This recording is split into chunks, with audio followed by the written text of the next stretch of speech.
Philbert Bélizer. Honorable sénateur, au nom de son Excellence, Madame l'ambassadeur, je vous prie de transmettre nos remerciements, les remerciements de tout un peuple au président du Sénat et à tous les sénateurs pour nous avoir accordé cette salle pour organiser la cérémonie du jour en l'honneur de Toussaint Louverture. Comme vous venez de le dire, je vois que vous connaissez Haïti mieux que moi.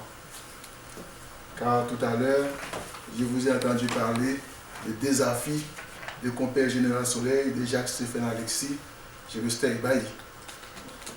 Et vous avez aussi parlé du gouverneur de la Rosée. Gouverneur de la Rosée qui se passe des prestations. Merci, monsieur le sénateur. Donc, je pense qu'avec vous, on aura beaucoup à apprendre de notre pays. Eh bien, je remercie d'une façon spéciale tout un chacun d'avoir fait le déplacement pour venir assister à cette cérémonie dédiée à l'honneur du grand général Toussaint Louverture. Honorables sénateurs, mesdames, messieurs les diplomates, mesdames, messieurs, jeté dans le cale d'un navire et arrivé à Saint-Domingue dans des conditions infrahumaines où ils connaissent les misères de toutes sortes, d'aucuns croyaient que peu de temps après, les esclaves de Saint-Domingue allaient connaître le goût de la liberté.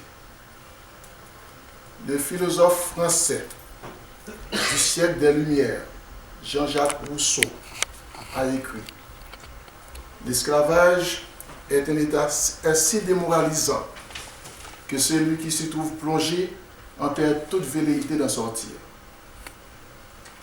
Les esclaves de Saint-Domingue l'ont rejeté avec force, car dès 1679, dans les hauteurs de Port-de-Paix, les noms des esclaves comme Padre Jean, Coula Jean Coupé, etc.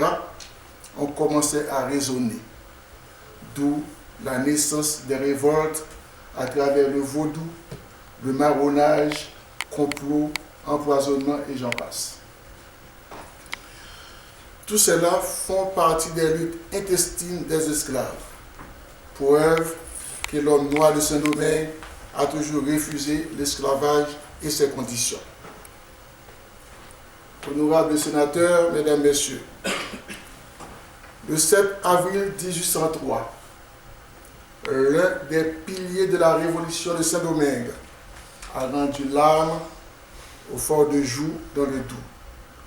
Ce vaillant homme faisait de la libération des Noirs son projet le plus cher et prêt à se sacrifier pour ses frères.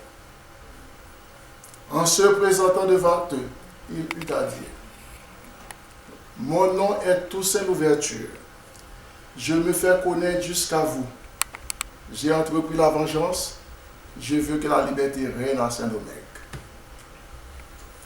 Au nom de cette liberté, il a voulu conserver l'unité de l'île et l'unité de ses rangs.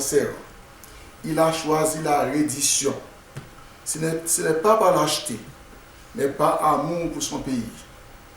Car s'agissant d'une noble cause, la mort ne lui fait pas peur. Ce qui nous conduira à la fulgurante épopée de 1804. Avant de partir de la terre d'Haïti, il nous a laissé des paroles prophétiques et des paroles célèbres. Les paroles prophétiques, je les entends tout le temps. Des paroles célèbres, car après la constitution qu'il a fait promulguer, il eut à dire « J'ai pris mon vol dans la région des aigres. Je ne puis être placé sur un rocher, et ce rocher, ce doit être l'acte constitutionnel qui doit me garantir tant que je vivrai parmi les hommes. » Mesdames, Messieurs, je ne veux pas être trop long. j'ai l'honneur de remettre la chaire à l'éminent professeur Jean-Pierre Degonec pour la conférence intitulée Marronnage, résistance et révolution en Haïti, 1699-1804. Professeur, la chaire est à vous.